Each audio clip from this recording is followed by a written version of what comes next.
Welcome back, guys. And in this final unit, I am going to address some of the frequently asked questions that I get when I conduct these coaching sessions. So, first thing I want to go through is the probably the most important question that I always get: how often should I coach each of my direct reports? And I would say the magic formula is once a month. That's it. Every month, do it consistently, and you would be amazed. The first time you do this coaching session, you may be very enthusiastic, very aware of the steps you got to take, and therefore you could fumble as well. And it will take probably an hour, could even take slightly more than an hour. It's fine, it's perfectly fine. But you would notice that as you go through this process every month, you will be learning, and therefore the amount of time you use to coach will start shortening.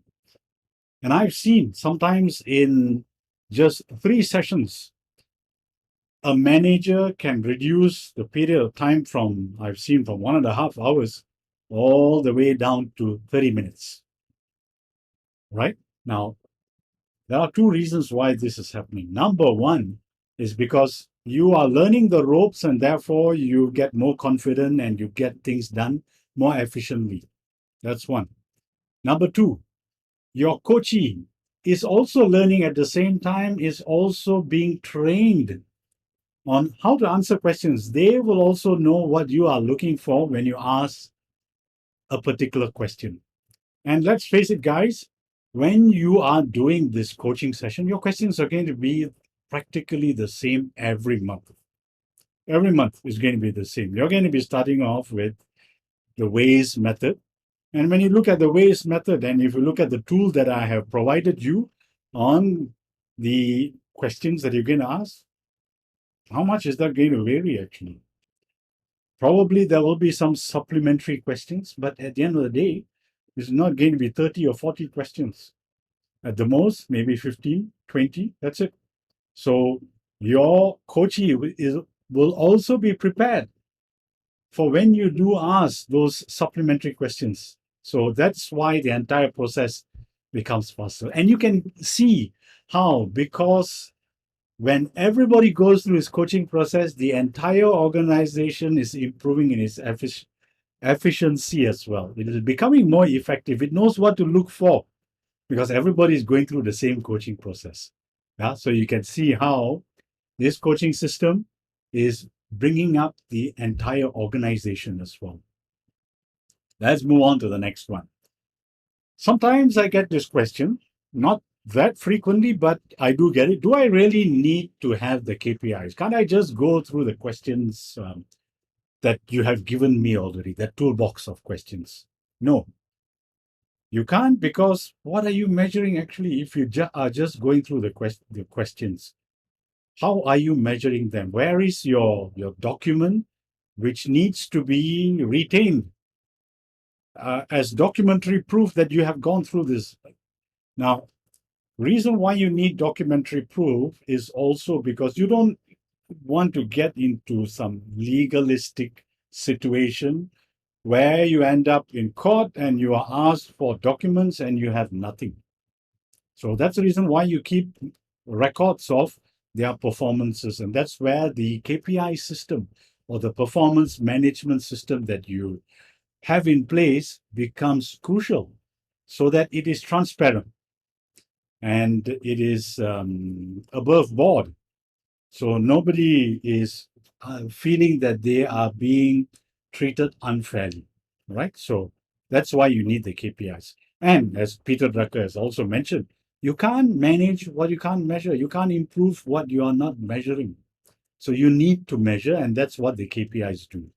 So, and the second thing is, how do you get where you want to go if you do not know where you are today, right? If you want to reach a destination, remember the WAYS method. If you do not punch in where you want to go, and if you refuse to punch in now, well, of course, Waze and Google Maps they do this automatically. They automatically know where you are, so you don't need to punch it in. But imagine a scenario where, for whatever reason, the system fails, Google Maps or Waze fails, and you had to punch in your location where you are currently, and you don't do that. How on earth is that app going to take you where you want to go? Right? So I hope you get this picture that you need to know where you want to go, and you need to know where you are today in order to start this discussion. So where should coaching be done? Yeah, sometimes I get this question because sometimes the coach says, I'm so bored to do it in my office. It's stuffy. It's the same old scene that I get to see. Can I do it elsewhere? Of course, you can do it anywhere, as long as it does not interfere with the process itself, the coaching process. You do not have too much of interferences, too much of noise that prevents both of you from hearing each other, or too many things are happening in your view that is going to distract you or distract your coachee. That's not going to get it done. So you can't go into a busy restaurant, a noisy restaurant, which is so boisterous, and you can't hear each other. So you can't be in a bar, that's for sure. I don't think you can have it in a bar at 5:30 in the evening, because it's going to be so damn noisy with glasses clinking and everybody talking at the top of their voices and laughing and shouting, and you're not going to get anything productive done. It's going to be a total distraction. So go to a place where it is comfortable. You can have it in a restaurant. There's no issue. You can coach over food. I've never done it over food anyway. I've done it over drinks, and those are beverages, light beverages, not liquor or even beer, because sometimes, imagine if you get a bit tipsy and you may not be able to do a coaching process efficiently. You could be asking totally wrong questions, and you could be hearing the wrong things as well. So avoid alcohol in any situation. So I wouldn't go to the extent of having alcohol during a coaching session. Coffee, tea, or any other beverages is fine. Anything that doesn't set your mind wandering. Yeah. Okay, so here's another one that I get pretty. It's an interesting question that I get. When I do remote coaching, whether you use Zoom, or Microsoft Teams, or Skype, or whatever else that you have, FaceTime even, um, should I use the camera or should I not use the camera? There has been much debate about this. This debate has even been going on in the coaching group that I belong to. Yes, I do belong to a coaching group. I belong to the Marshall Goldsmith stakeholder centered coaching group, and this discussion has been going on for months now with no clear conclusion. Some of us prefer with the camera, some of us prefer without the camera. I belong to the group where I prefer not to have the camera. I don't want to observe you as I'm coaching you, because for me, as much as I taught you about body language and the importance of observing the body language, but let's face it, guys, when you are doing coaching using Zoom or a webcam, whether it's FaceTime, what are you looking? You're only limited to what you see from the scalp up to probably the neck and maybe up to chest level. That's it.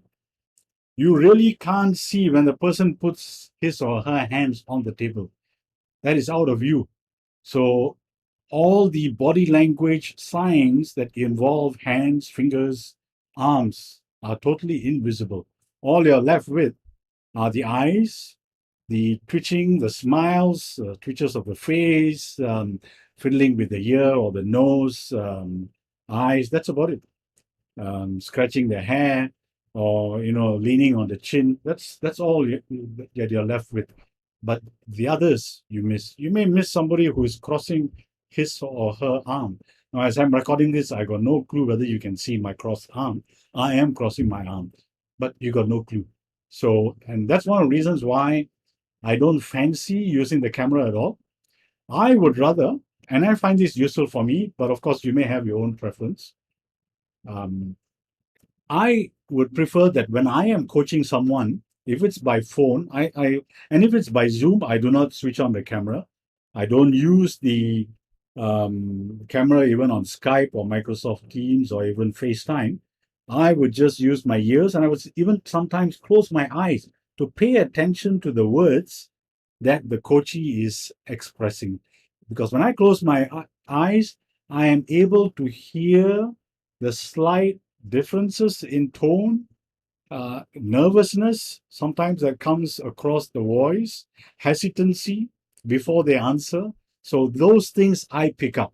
So in a way, when I don't use the camera and when I close my eyes, it accentuates all those non-auditory signs that I can pick up. So that for me is the invisible body language that I'm able to use and observe, if you will. Yeah. So I focus on words and the voice without using the camera. But it's entirely up to you. If you prefer with the camera, go for it. There's no right or wrong. Try out with the camera. If it is too distracting, like it is for me, I don't just switch it off the next time. Okay. Next is when you use virtual tools that allow or have recording ability, should you record or should you not record? Now, I think there could be laws in your state, in your country, which would expect you to require express permission from the other party before you hit the record button. Yeah, so you need to be aware of the laws that are governing your state or your country. So don't break those laws, it's not worth it. And why even do you need to keep video record of your coaching sessions? I rely on notes. So as I am coaching, I just take down notes of important points and I scan them. I use pen and paper. I'm still, as you say, old school, but science has shown that when you use a physical pen with ink or even a pencil and write it on a real piece of paper, notebook, whatever, you tend to retain that information longer in your head and you retain more information. So the depth and the length of the information that you remember is more than when you use digital tools. So typing it out or even relying on recording audio or even video recordings is not going to go the length, because what you are doing when you record with pen and paper is that you're forcing your mind to really just capture the essence of the discussion, the really important points. And what I do is once I've written them out, and after a session, I scan it and I keep files for each one of my coaches so that at any one time, and in fact, I do this all the time, before my next coaching session, I would just review some of the notes, the most recent ones for sure, maybe the last 2 or 3 coaching sessions for sure, just to pick up what I would need to follow up on. And sometimes I would just scan through all the previous sessions as well so that I can pick up the really essential points that I will need to follow up on. Yeah, so it requires work as well. Yeah. So yeah, so I would say no, do not record whatsoever. Just take notes. That is good enough. So train yourself. And that's good training as well, because then you know what to focus on and what to pick up on. Right. So what is the best coaching session process or technique or tips? This is the way I use it. I always start every coaching session with an icebreaker, whether it's face to face in a physical setting or even virtually. And what I mean by icebreaker is asking simple things like, if it is, let's say, after lunch, let's say it's 2 p.m. that I do this coaching session, I always start out by asking if they have had their lunch, what they had for lunch, some small chit chat just to put them at ease. So that's what happens when you use the icebreaker.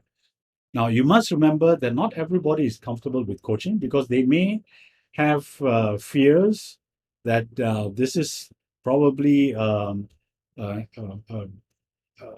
mistake finding session that you are on to find faults with them.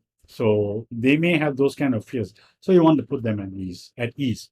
So that's the first thing you do, the icebreaker. How long should the icebreaker be? Well, as long as you feel that the other person is feeling comfortable, and then you can move to the next step. So do the icebreaker, but don't spend 10, 15 minutes. That's taking up too much of time. So a minute, 2 minutes, yeah, and also depending on the coachee as well. There could be some people who you ask one question and they can rattle an entire first chapter of a novel. So you don't want that as well. Yeah, so do the icebreaker. Next thing is, of course, you want to also set the objectives for them. You want them to know what this session is all about. Even if this is the 15th time you're doing it with them, it is still good practice to say, okay, the reason why we are here today is to do this coaching session of your performance over the last whatever, last 1 quarter, last 2 quarters, the first half of the year, the last 3 months, whatever time period you have to tell them.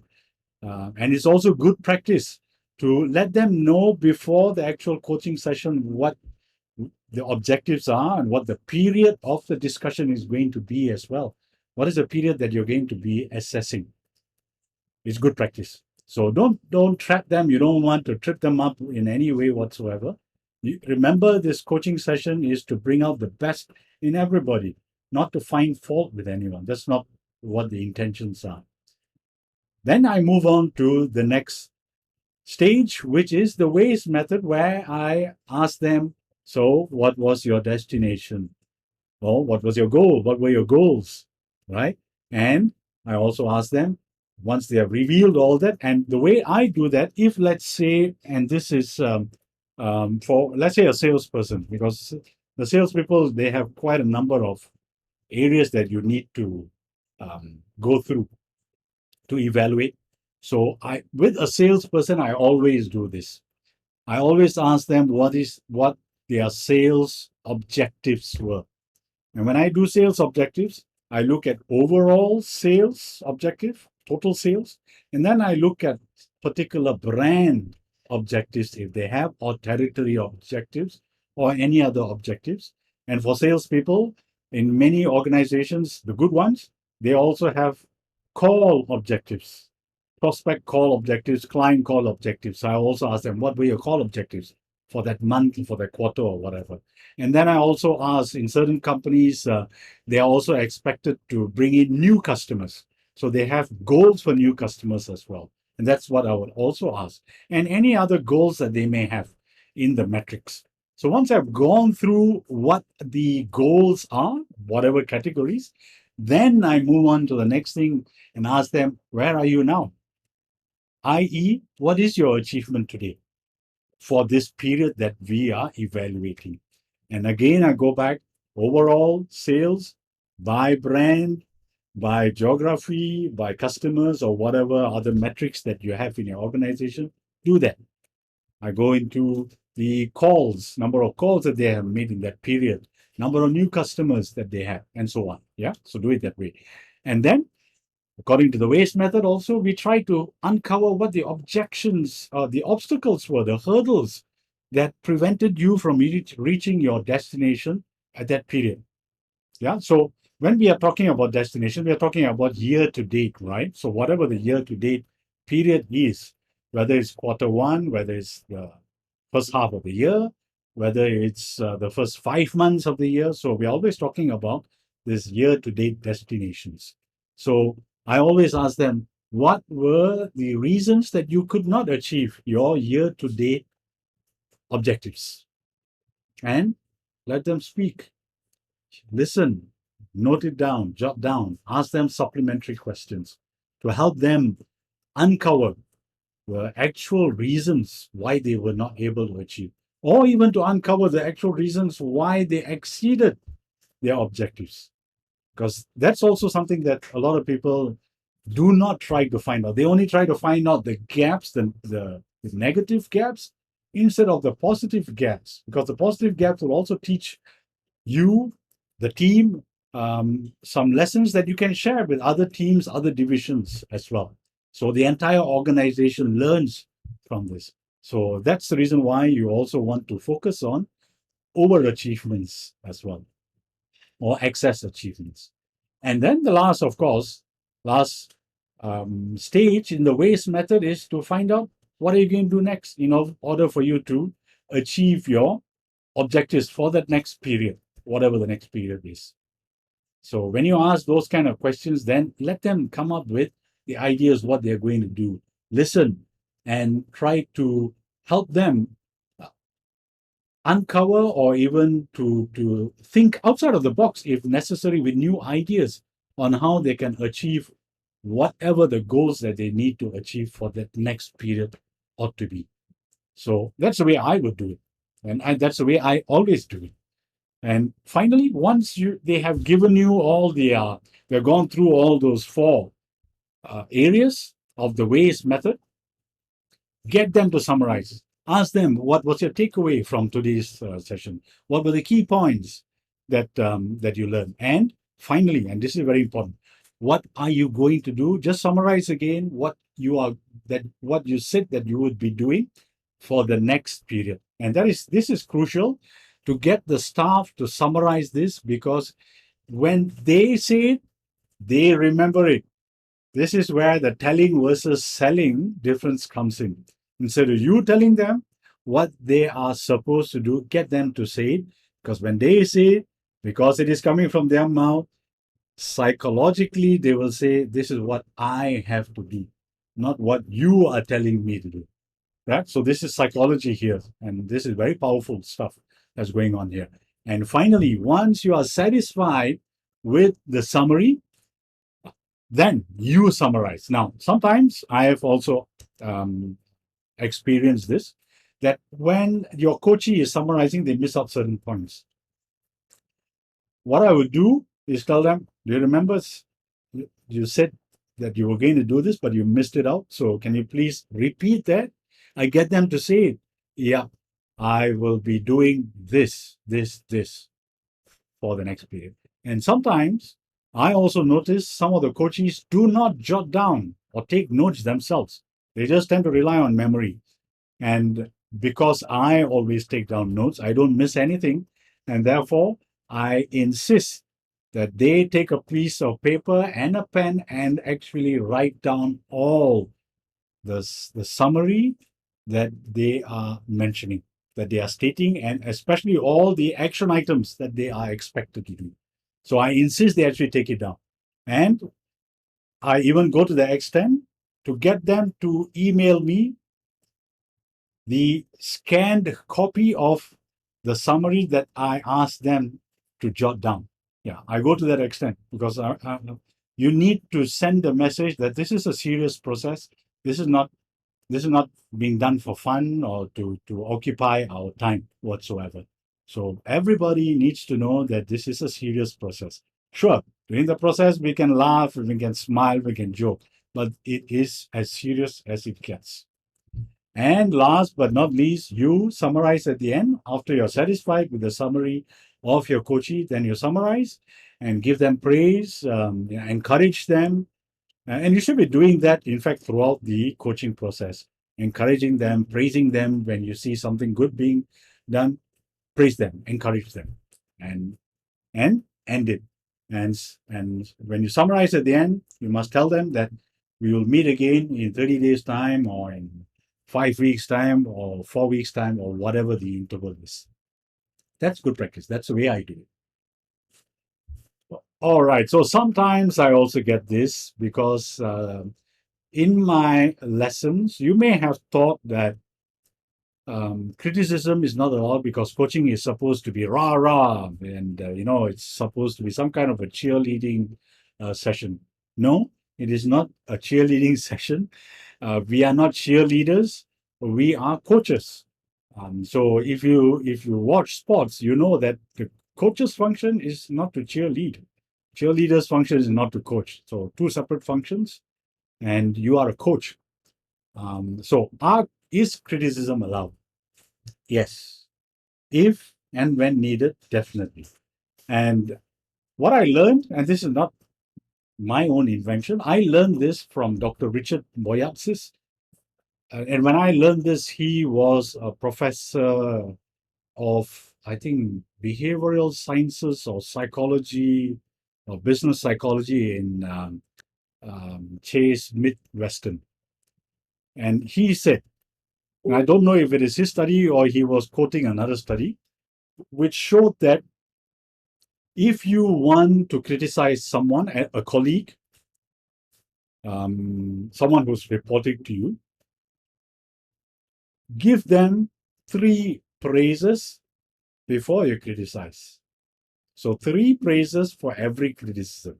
So praise, praise, praise, and then criticize. Or if you prefer the sandwich method, you can praise, praise, criticize, praise. Or praise, criticize, praise, praise. Whichever scheme that you prefer, go for it. But it always is more palatable. A criticism is always more palatable, according to Richard Boyatzis, when you do it in that way. Now, just a trivia here. In a family situation, or rather, not a family situation, but when you are going to criticize a partner or a spouse, make sure it is 5 praises for every criticism. Yeah, so that's the formula according to Richard Boyatzis. So give it a try and see how it works. And finally, the last FAQ is, what happens when you have a non-responsive staff who just refuses to go through the coaching process? Every question that you ask, you receive silence or non-cooperative answers, non-helpful answers, sarcasm, and stuff like that.